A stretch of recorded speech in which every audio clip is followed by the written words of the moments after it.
Well, no racing today. It's the first rest day of the Tour de France, albeit a very late one after 10 full-on days of racing. Full of incidents, multiple changes in the yellow jersey. It's been fascinating. So, well, it always does, but this feels much more Rubik's Cube, multi-dimensional. There's been a lot going on, lots to talk about, lots to think about. Yeah, there has been. I mean, I think and yet the white noise is just how strong Tadej Pogačar seems. We don't talk about that. Yeah, I mean, it's definitely been a little bit. It seems that he's almost racing more, although it's been very much, as you say, Rubik's Cube and all over the place. In the way, it almost feels that Tadej Pogačar is racing more confidently. Doesn't need the yellow jersey. Knows he's going to get it. Knows how he's going to get it. Yeah. And he's almost toying with everyone and is quite happy to relinquish the yellow jersey at this point in the race. It's definitely a different Tadej Pogačar.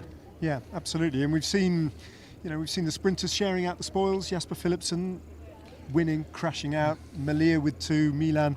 That's a nice little battle between those. I don't think Milan's done in this race yet, although opportunities are thin and few and far between for him. Yeah, I think Milan and Malia have shown they're the two fastest sprinters by far. I think it really is an interesting battle between them because they are so closely matched, and it's the first time we're really getting to see them battle like that against each other.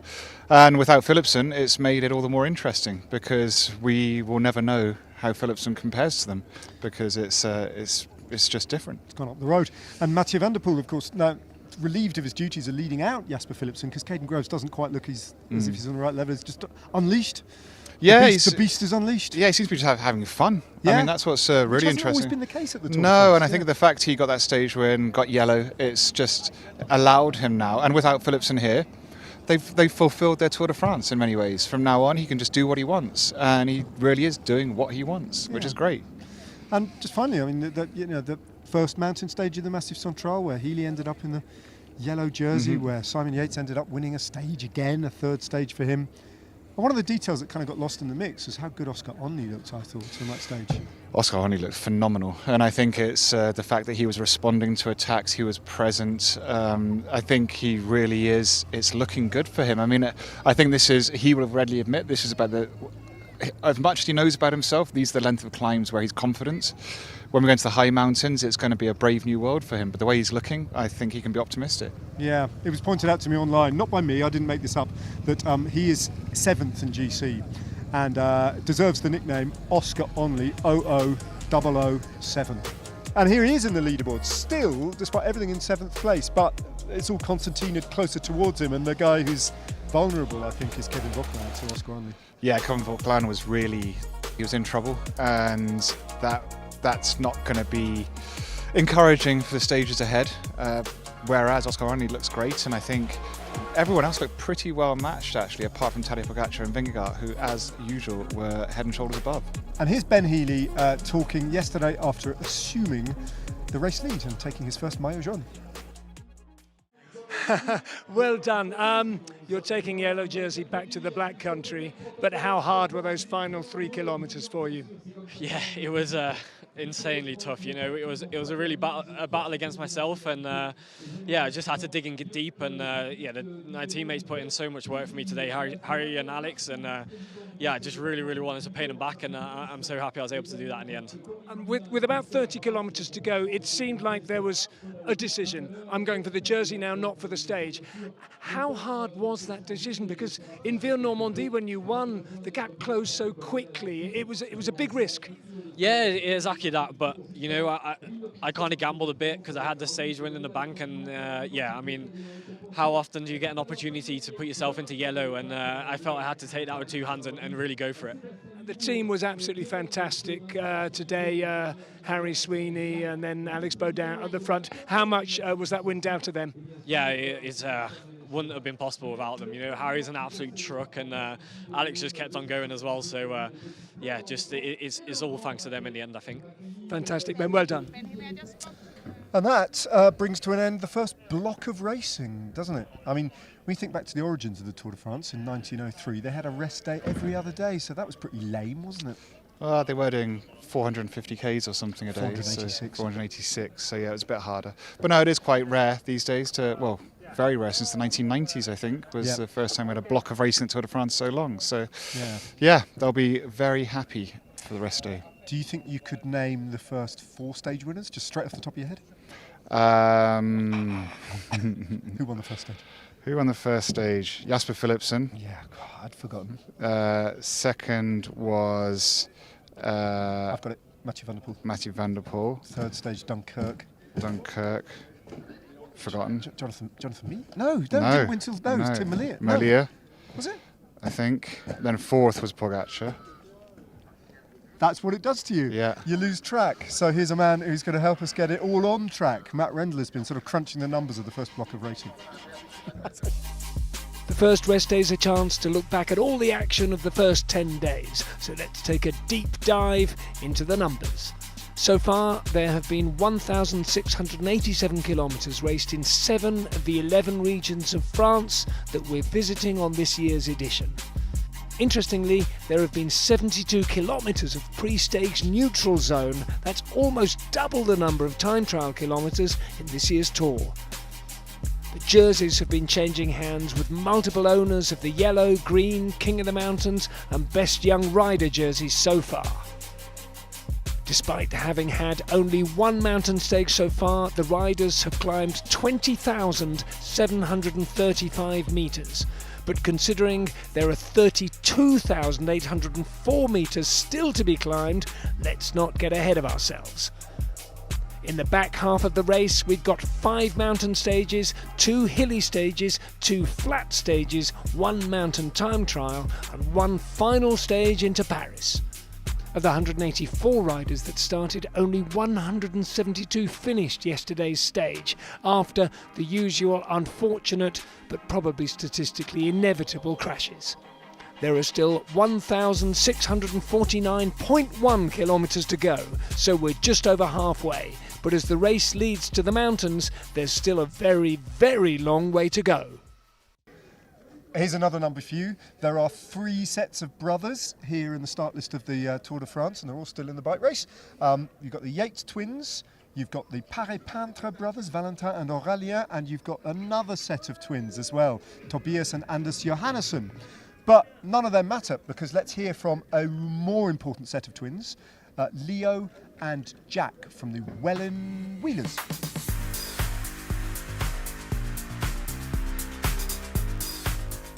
Hi, I'm Tommy, and these are my twin boys, Leo and Jack. They're 5. We absolutely love watching the Tour de France coverage on ITV. We watch it usually in the evenings or sometimes first thing in the morning before school. We're all really keen cyclists in our family, especially these two. And, well, maybe they will be the Yates brothers of the future. Who knows? But something I do know for sure is that Leo here, who's resplendent in his Welland Wheelers gear, is a very fast sprinter, and he had a couple of really great races over the weekend. But everyone was saying to us he needs a new bike with bigger wheels. So we bought him his first proper race bike, and we're very excited, aren't we, guys? Yeah!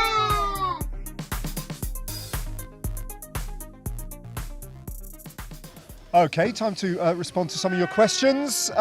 Borderer Beer says, is it assumed that the final stage in Paris will be ridden and not a processional race? Is there any potential for every jersey still to be raced for?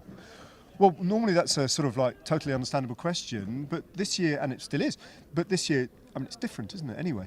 Yeah, I mean, I don't think we can assume anything, No. because it's a very different setup to the stage this year, and if the jerseys are close, which does happen occasionally, there's no reason why not. We're just hoping that ASO don't neutralise GC or something. Yeah, they wouldn't do that, would No, they? they wouldn't do that, No, surely. I hope not.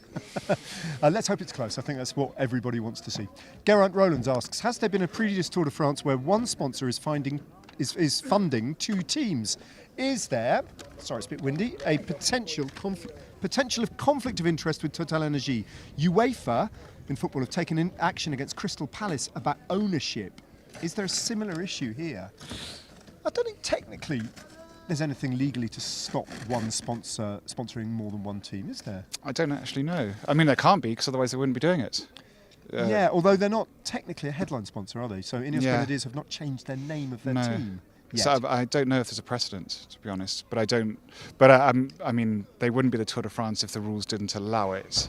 But then at a more in the minutiae, it's whether it's TotalEnergies France versus TotalEnergies UK or global. So there's Yep. all these little intricacies to it that could differentiate. Who knows? And you often get minor sponsors who I'm sure double up and sponsor 2 or 3 teams. All right, how are you doing? Yeah, very good, thanks. Just a friend of mine from the world of cycling, David. Very good. No. Andy Ball says, how hard is it for you guys to find laundrettes on rest days? Well, we got ahead of the curve this year, didn't we? I actually just wrote about that in my diary yesterday. Did you really? Yeah, I wrote about the fact that you have to get ahead of the curve because normally it's on the rest day that you just meet all the media who've looked on Google Maps and found a laundrette in the rest day town. Amateurs, you've got to be on your toes at all times to find a laundrette. Yeah, it's a penultimate day of racing in the first block, and we were on it. And so we're on, I think you used the phrase ground zero. Ground zero. Regarding clean washing at the moment. Paul the cyclist, how many helicopters and camera cars and bikes are used each day? Fantastic pictures by skilled people, like your commentary and production team. Thank you very much. Well, we're obviously not responsible for the race coverage. That's all provided by the brilliant colleagues from France Télévisions. Off the top of my head, they have a minimum of 2 helicopters. I think they have 5 motos at least, if not 6. They have a fixed-wing aircraft above the race. They've got 2 of those, actually, because they're kind of relay. The helicopters have to refuel on longer stages as well, so it's an almighty operation.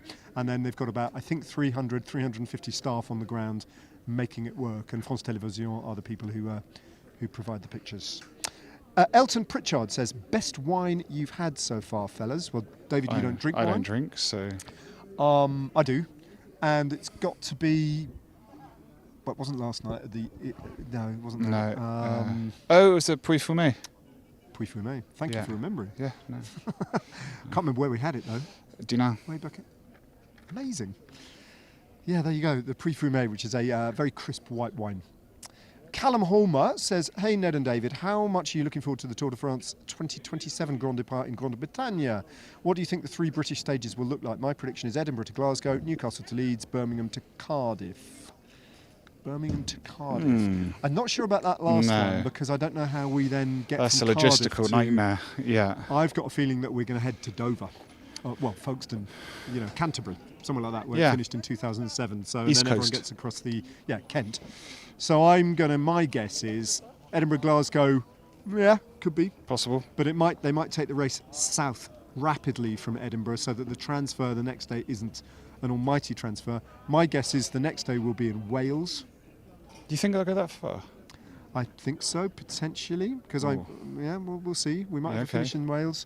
And then I think the next day there'll be a stage that finishes possibly in London, actually. And then everybody gets down from there to the channel after that. It's just guesswork, I've no idea. Is that it? So there we go, the racing continues tomorrow with stage 11, Toulouse to Toulouse, and there's an awful lot to lose, or to win, or something. A clever line, Gary Imlach will do it better than that. All right, that's the race, but none of that really matters when you put it up against the monolith that is the publicity caravan. There we go, that kind of thing. More people at the side of the road are actually there for the publicity caravan than the actual Tour de France. And one of those people is Matt Rendell. For my money, the fans of the Tour de France are some of the greatest fans in the world. They'll stand at the side of the road for hours and hours just for the most fleeting of glimpses of their multicoloured heroes. And there's one thing that makes the Tour de France different from any other event in the world, and you might not be aware of it. It is, of course, the Tour de France caravan. On every stage, a huge convoy of trucks, cars and floats rolled through the route a few hours ahead of the peloton, and thousands lined the roadside in anticipation of freebies, samples and items that are thrown to the crowds. And this has been happening for longer than you might think. The first instance of something resembling a caravan was probably as far back as 1924, when tyre manufacturer Volvo offered free postcards. And by 1929, shoe polish, alarm clocks and chocolate brands were getting in on the action, giving out freebies to fans lining the roads. It wasn't until 1930 when Henri Desgrange, one of the original creators of the Tour, in need of more funding, allowed vehicles to officially advertise ahead of the race. That year, Menier distributed over 500,000 chocolate bars and cups of hot chocolate in the mountain stages. As the caravan grew, so did the excitement, and some interesting stories came along for the ride. Yvette Horner, French accordionist and pianist, rose to fame through the caravan, performing on every stage from 1952 to 1963, and arguably kicked off her illustrious career. It's become something no one wants to miss. Everyone loves a freebie, right? All right, excellent. That's quite enough publicity, Caravan. Let's hear from Alex Dowsett now, who's been having a little look at our next few days out in the High Pyrenees. An uphill time trial, some mountain stages and some of the world's most famous climbs. The next few days could decide the outcome of this year's Tour de France, and if one thing's for sure, it's going to keep you on the edge of your seats. The start of 3 huge days for the Tour kicks off with stage 12 on the Col de Soulor. 11.9 kilometres at an average of 7.3%. It starts steep to really announce the arrival of the Pyrenees to the Tour de France, and the first category climb.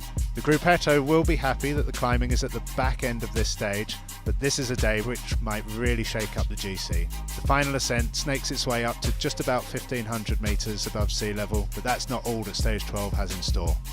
This is how the stage finishes, with another first, an HC climb up the Hortocam. This infamous mountain was the scene of Vincenzo Nibali's 2014 solo ascent, which consolidated his grip on the yellow jersey, which he then went on to claim in Paris. Can the same history be written into the tarmac this year? It's a 13.5 kilometre climb, an average at 8%, and surely it's an open invite for the GC riders to launch attacks. Stage 13, following day it just doesn't let up, with something on the Tour that we haven't seen since 2004, an uphill time trial. Starting out of Loudunvier with 2.5 kilometres of flat before immediately ramping up.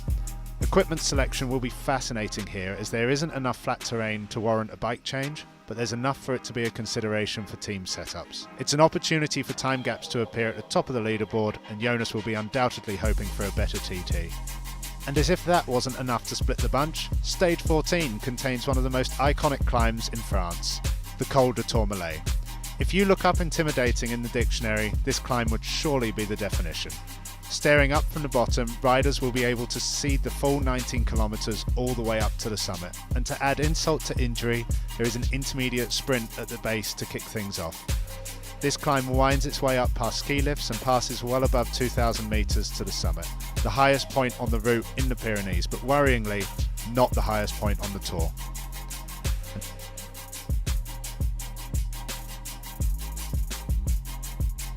Finally, after a 36-year absence, the Tour is returning to Superbanieres.